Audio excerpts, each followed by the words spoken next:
Hands together, G-Money. How y'all doing today? All right. Thank you for having me. I'm really grateful to Archie and 7,000 Men for asking me to speak. When they think of G-Money, they only associate G-Money with club money. And there's a lot more to me than that. And I'm going to tell you a little bit that when kids are young, their hearts are like soft clay tablets, and they're easily impressionable.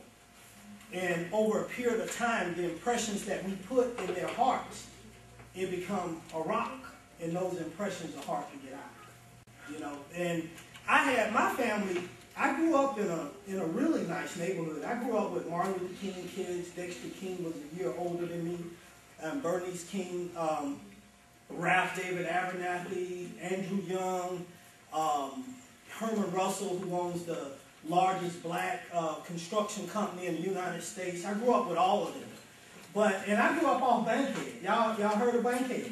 If you go down Bankhead from downtown Atlanta, once you get to Hightower, actually they changed the name where Douglas High School is.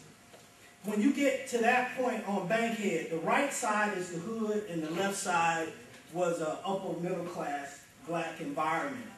But we couldn't wait to cross Bankhead. You know, I grew up in a really nice neighborhood, but I couldn't wait to get to Barn Homes, Bankhead Court, Hollywood Road. I mean, because the hood was exciting, because there was no rules. It was like, make them up as you go. You know, but on the other side, my dad was a command sergeant major in the Army. He wound up doing 38 years in the military, 30 years with the post office, and he ran our house like a boot camp. So I didn't like being at home. I remember the day Martin Luther King died, he was on TV. And I asked my dad, you know, who it was, because I wasn't used to seeing black men on TV. And that's when he told me what time it was. And I remember going to Martin Luther King's funeral. I didn't go to the funeral. I went to the wake. I went to where you could view his body. We waited in line all day. And then we eventually cut line. And I remember him laying in this casket, and he was in a casket that was, you know, the size of a casket, but it didn't have a top to it. It was glass. And they had him in this glass enclosement in this casket. And I remember Dr. Abernathy standing at the end of the casket, and my mom saying, Dr. Abernathy is going to have to wear Martin Luther King's shoes. And, you know, and I'm 7 years old. And I remember tiptoeing to look up to see Martin Luther King's shoes.